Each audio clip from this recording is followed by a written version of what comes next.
Boa noite, turma. Tudo bem com vocês? Boa noite, Aninha. Boa noite, G. Boa noite. Então tá, vamos iniciar então o nosso culto do Evangelho no Lar, né, do tratamento espiritual, cerrando levemente os nossos olhos, respirando lenta e profundamente, nos conectando ao alto, conectando nosso coração com o coração do nosso mentor, da nossa mentora, dos nossos anjos guardiões, para que assim, com essa conexão estabelecida, possamos também nos integrar à grande egrégora de luz que paira sobre nós neste momento, em todos os ambientes em que a gente se encontra, unidos nesta energia universal. Pai amado, queremos lhe agradecer pela semana que tivemos, por todas as oportunidades que tivemos de evoluir, de conviver com os nossos entes queridos, dos nossos ambientes de trabalho, cuidando dos nossos irmãos, cuidando dos nossos filhos, filhas, nossos pais e mães, de todos aqueles que, de uma forma ou de outra, se achegaram até nós através da nossa luz, da sua semente implantada em nós. Pai amado, pedintes ainda como somos, temos que o Senhor possa abrir a nossa mente, o nosso coração, o nosso espírito, a fim de que o estudo dessa noite possa também fortalecer-nos na fé, ampararmos na bondade e sermos cada dia melhores. Que as palavras que forem ditas e refletidas na noite de hoje possam se achegar também ao coração dos nossos ouvintes, para que eles também possam receber a sua luz de amor, de misericórdia, de bondade, de saúde e de paz. Obrigado, Pai, por essa grande oportunidade de estarmos aqui congregados em Teu nome, a fim de abastecer a nossa alma, o nosso espírito, as nossas dimensões emocionais e físicas. Obrigado, Pai. Obrigado por tudo que o Senhor tem proporcionado para nós.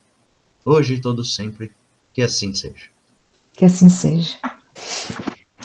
Vamos dar continuidade à nossa leitura do Evangelho segundo o Espiritismo, capítulo 7, último item, que é o item 13. Missão do homem inteligente na Terra. Não vos soberbais do que sabeis, porquanto esse saber tem limites muito estreitos no mundo em que habitais. Suponhamos sejais sumidade de inteligência nesse planeta. Nenhum direito tendes de envaidecer-se.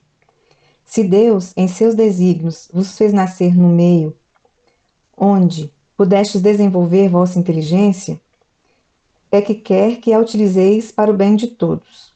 É uma missão que vos dá, pondo-vos nas mãos o instrumento com que podeis desenvolver, por vossa vez, as inteligências retardatárias e conduzi-las a ele. A natureza do instrumento não está a indicar a utilização deve prestar-se. A enxada que o jardineiro entrega a seu ajudante não mostra a esse último que lhe cumpre cavar a terra? Que direis se esse ajudante, em vez de trabalhar, erguesse a enxada para ferir seu patrão? Direis que é horrível e que ele merece expulso. Pois bem, não se dá o mesmo com aquele que serve da sua inteligência para destruir a ideia de Deus e da providência entre seus irmãos? Não levanta contra o seu senhor a enxada que lhe foi confiada? Tem ele direito ao salário? Não merece, ao contrário, ser expulso do jardim? Sê-lo-á, não duvideis, e atravessará existências miseráveis e cheias de humilhação, até que se curve diante daquele a quem tudo deve. A inteligência é rica de méritos para o futuro, mas sob a condição de ser bem empregada. Se todos os homens que a possuem se servissem de conformidade com a vontade de Deus, fácil seria para os espíritos a tarefa de fazer que a humanidade avançasse. Infelizmente, muitos a tornam instrumento de orgulho e de perdição contra si mesmo. O homem abusa da inteligência, como de todas as suas outras faculdades, e, no entanto, não lhe faltam ensinamentos que advirtam que uma poderosa mão pode retirar o que lhe concedeu. Ferdinando, espírito protetor, Bordeaux, 1862. Então, aqui ele está falando sobre a missão que a inteligência representa na vida da gente. Ele fala que Deus nos deu a inteligência como um dom, e ai daquele que a utilizar ferindo aos desígnios que lhe foi concedido. Então, se a gente analisar a história, né, muitos usam a inteligência para o mal. E se tivesse, ao contrário de criar tantas inimizades, guerras, tantas coisas negativas para o mundo em geral, e vai responder por cada uma das suas ações. As pessoas acham que porque são mais inteligentes, elas são superiores, são mais do que os outros, e nada disso é verdade, porque quando a gente for prestar contas do que fez com aquele dom da inteligência, a gente tem que ter feito um bom uso dela, senão a gente vai pagar segundo as nossas obras. Então tem que ter muito cuidado na utilização dessa inteligência, assim como de todos os outros dons que nos são confiados, porque sempre quando Deus nos dá, nos provê de um dom, ele tem um propósito, para que aquele dom sirva, seja benéfico, não só para quem tem, muito menos para quem tem, é mais para quem está no entorno mesmo, né? É aquela questão que a videira não chupa da própria uva, a macieira não come da própria maçã. Ela oferece tanto o fruto quanto a sombra para quem passa por ela, né? Há controvérsias dessa história aí da planta não comer do próprio fruto, né? Há controvérsia, porque a fruta nunca cai longe do pé. E quando ela cai longe, Depois ela vai virar de adubo, né? ela vai virar, Ela vira vai adubo. ser alimentada aquilo ali, né? Mas Mas a há finalidade dela não é essa, né? a finalidade É de dela. dar fruta e sombra para quem está ao seu entorno. E Uhum. Deus nos coloca aqui como espíritos para evoluirmos e para servir, igual quando ele, humildemente, Cristo nos ensinou quando ele pega a bacia e a toalhinha e vai lá lavar os pés dos apóstolos, né? Aquilo ali foi uma lição de humildade. Ele foi questionado sobre quem sentaria, né, ao lado dele e quem teria mais direitos, e ele, em vez de usar a inteligência dele para responder, para ter gerar uma discussão, ou mesmo se impor, não. Ele quis dar uma lição. Com a própria atitude, com a própria ação dele, ele mostrar que nós viemos aqui, como ele mesmo dizia, não para servir, não para ser servido, mas para servir, né? E muitos de nós tem muito isso, a gente só quer ser servido. Na hora que fala no servir, então ele coloca a importância da gente trabalhar com humildade e da gente utilizar todos os nossos dons, não só a inteligência, mas todos os dons que nos foram confiados para o bem, para que na hora que a gente tiver que prestar contas, nós tenhamos realmente méritos futuros. A nossa vida está em cadeia com outras vidas, né? Como se fosse ali uma teia, né? Então, o meu dom vai ajudar a mim e a você em alguma coisa. O seu dom vai ajudar você e a mim de alguma forma, né? A gente está aqui justamente para isso, né? Para através dos nossos relacionamentos, nós podermos nos ajudar. É a história ali da uva, mas é a blusa que você está usando, você não fez. Alguém fez. O sapato, alguém fez, né?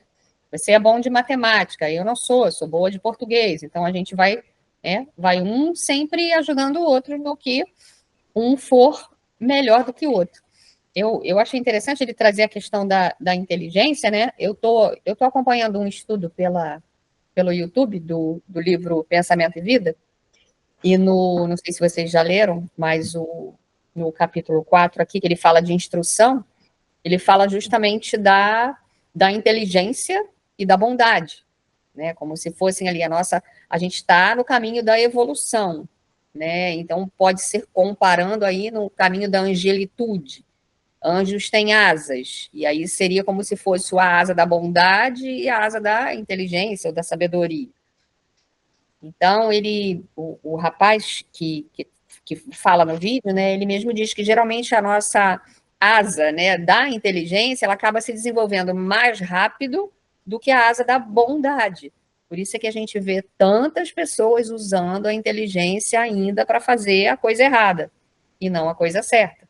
O que desenvolveu ali aquela asa da inteligência, mas a asa da bondade ainda está tipo Nemo, né? Tem uma coisa grande e a outra pequenininha. E a gente é mais ou menos assim. Às vezes a nossa asa da inteligência ela está grande, mas a da bondade ainda está pequena. Então, e quanto mais orgulhoso, vaidoso você for, piora para você aprender, né? Para você desenvolver a asa da bondade. Você só foca na asa da inteligência, e você se acha melhor, você se acha mais inteligente, foi o que a Gessiara falou. E aí não consegue enxergar que, na verdade, você está precisando desenvolver a asa da bondade. E é através dessa troca com a inteligência que você tem, né, fornecer para as outras pessoas e ter das outras pessoas aquilo que a outra pessoa tem, é aí que a bondade vai se desenvolvendo. Falando bem em inteligência, a gente pode enumerar como inteligências no plural.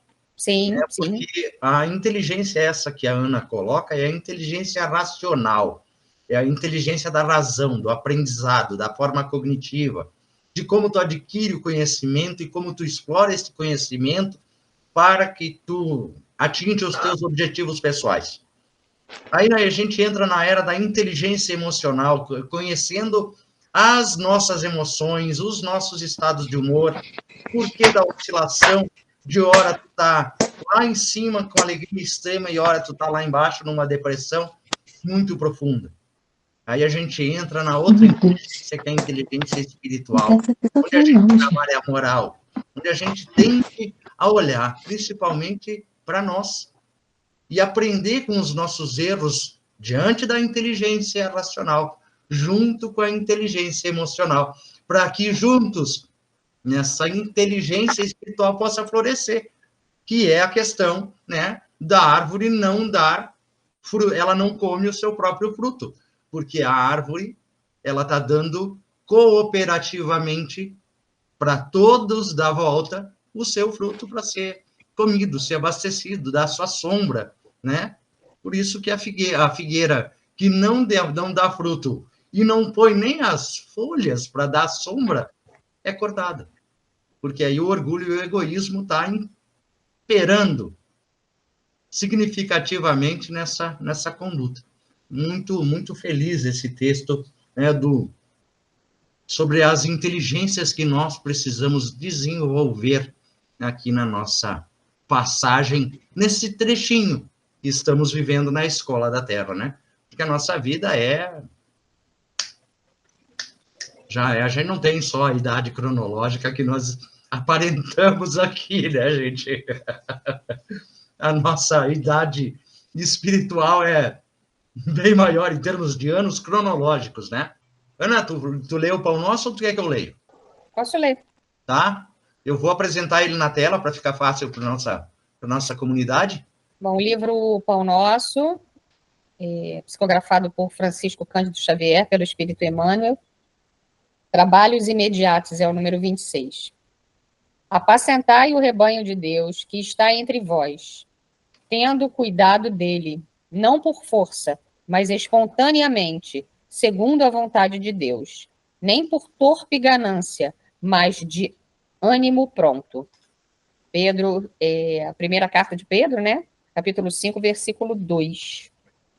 Naturalmente, na pauta das possibilidades justas, ninguém deverá negar amparo ou assistência aos companheiros que acenam de longe com solicitações razoáveis.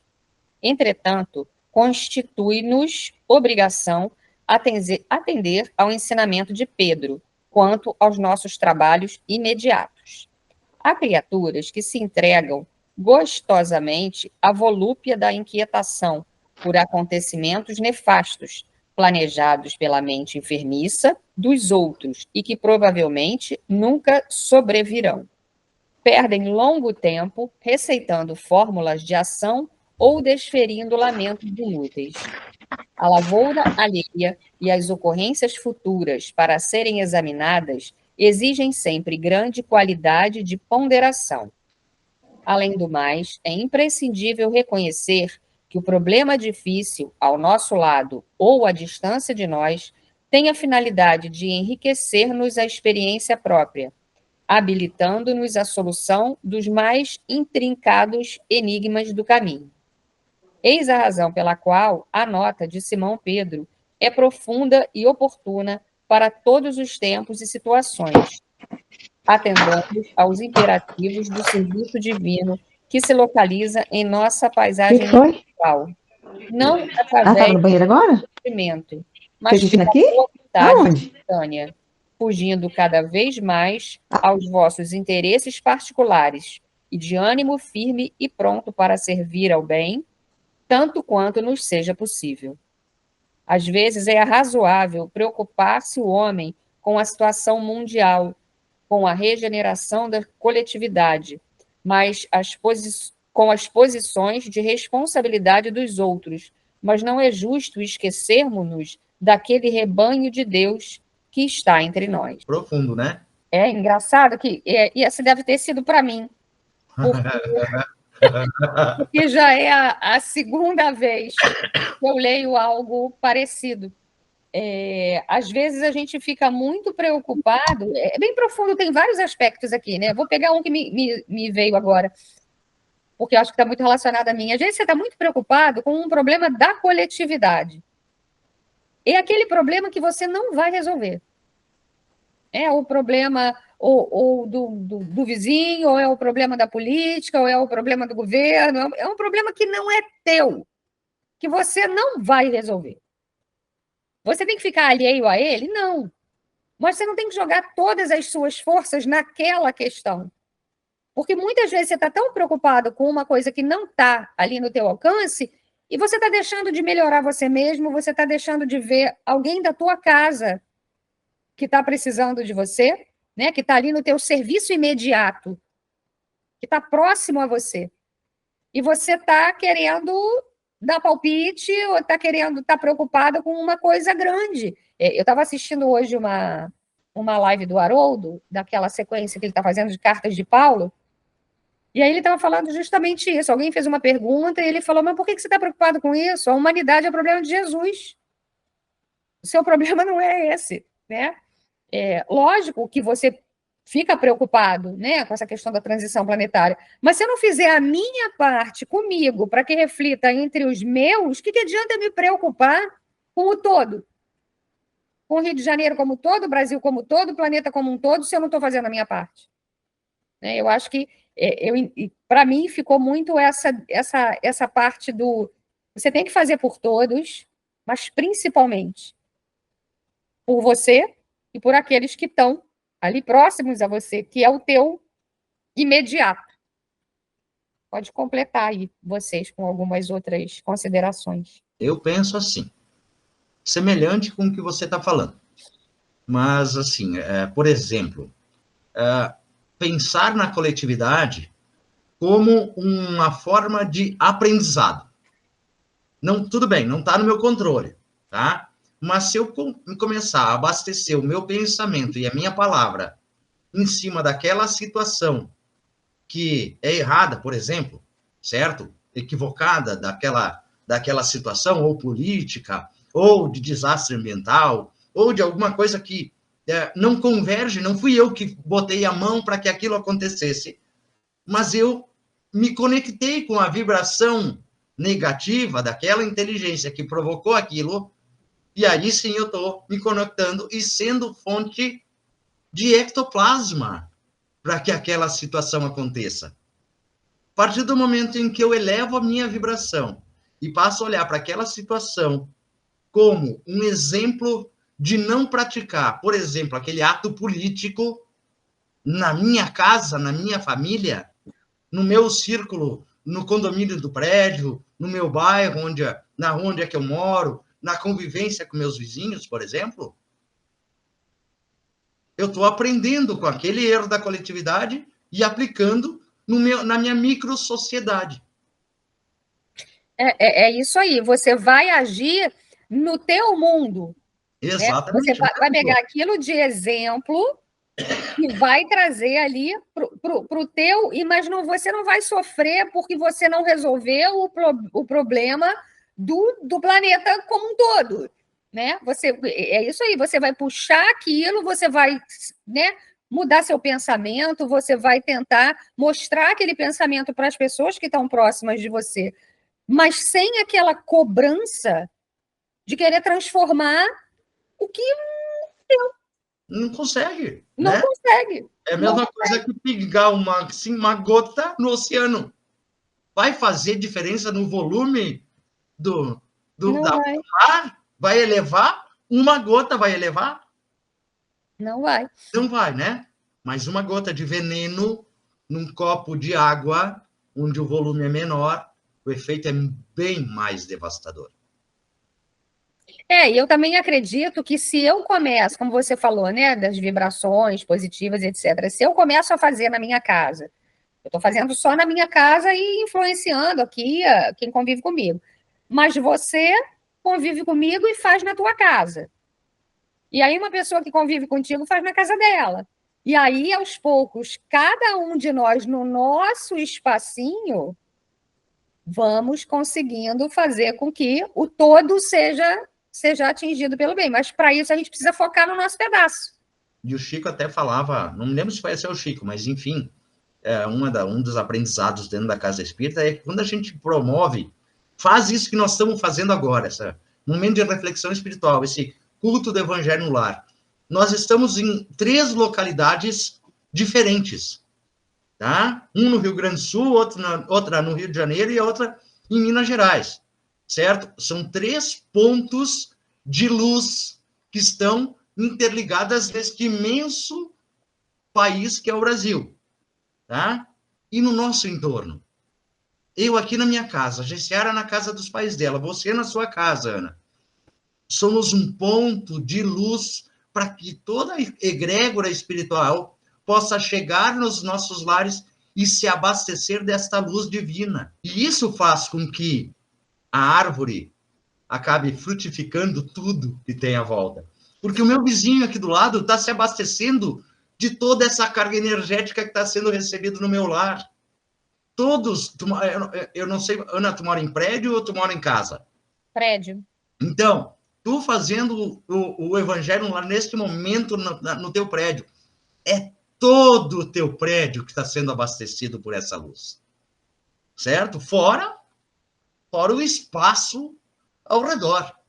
Então, se cada é o exemplo do céu de brigadeiro, né? Tu olhar para aquela imensidão da escuridão e vários pontos de estrela brilhando naquela noite. Então, é o nosso é a nossa contribuição para a coletividade. Essa é a nossa contribuição para a coletividade. Gessiara, abre o microfone e nos abastece com a sua sabedoria. Vamos? Não, ela não quer. Ai, ai. Então tá bom. Vamos finalizar o nosso encontro de hoje. Estão aí com as suas aguinhas, né, para serem fluidificadas. Também estou aqui com meu chazinho, tá? Então vamos lá, gente. Fechando novamente nossos olhos, sentindo em nosso coração toda essa alegria imensa da visita dos nossos anjos guardiões e os nossos protetores espirituais, promovendo essa limpeza de todos os miasmas, formas, pensamento, toda essa energia deletéria que estava em nossos ambientes, em nossos lares, que foram abastecidos durante essa semana, por conta dos nossos pensamentos, das nossas vibrações, das nossas palavras, de tudo aquilo que atraímos para dentro de nosso lar. Toda essa energia negativa, todas essas vibrações deletérias, neste momento, estão neutralizadas, foram limpas dos nossos ambientes domésticos, transformando a nossa casa num verdadeiro lar, um lar de amor, um lar de paz, um lar de luz, um porto seguro para todo aquele irmão ou irmã que se encontra na erraticidade, possa se abastecer como um farol para seguir a sua viagem, rumo aos seus trabalhos e suas missões. esses mesmos caravaneiros do amor que se encontram em nossas casas, recolhem daqui todo e qualquer irmão ou irmã que chegaram até os nossos lares, sedentos de amparo, de socorro, de carinho e de atenção. Todos esses irmãos e irmãs encontram-se neste momento sendo levados aos postos de socorro, para que lá recebam todo o amparo, todo o carinho, tudo aquilo que merecem para o seu bom refazimento, tornando assim os nossos ambientes, os nossos lares, o nosso espírito apto para mais uma semana de luta, mais uma semana de alegrias, mais uma semana de enfrentamento e livramento de tudo aquilo que nos é necessário viver e conviver. Pai amado, abasteça todos aqueles irmãos e irmãs que se encontram em nossos pensamentos, em nossos corações, amparando-os, fortalecendo-os na saúde, no bem-estar, no fortalecimento emocional e espiritual. Peço ainda, Pai, aos anjos guardiões e aos caravaneiros do amor que fluidifiquem as águas que estão em nossos lares, a fim de depositar ali todos os fluidos necessários para o bom refazimento do nosso corpo físico, perispírito e espírito, abastecendo não apenas o nosso corpo, mas também o nosso espírito de tudo aquilo que nos é necessário e merecedor. Obrigado, Pai, por sua luz. Obrigado, Jesus Cristo, por ser nosso modelo e nosso guia. E como seus servos e seus aprendizes, que sejamos capazes de iluminar toda e qualquer pessoa ou lugar aonde estejamos, hoje e todo sempre. Que assim seja. Ai, ai. Tudo certo, meninas? Então abram os microfones, vamos nos despedir, dando nosso cordial abraço. E que saudade que eu tava de vocês! Aqui, eu não quis comentar na leitura, não, porque enquanto a Ana estava lendo, minha mãe me chamou, eu saí, aí eu boiei. Aí eu fiquei com medo de falar, tá bom? Por isso. Tá tudo certo, não tem problema eu não. Perdi a leitura praticamente toda. Fica tranquilo. Tá bom. Tá bom, então. Um beijo, boa semana para vocês, viu? Abençoada semana. Até semana que vem, tá? Até semana que vem. Tchau. Tchau, tchau. Tchau.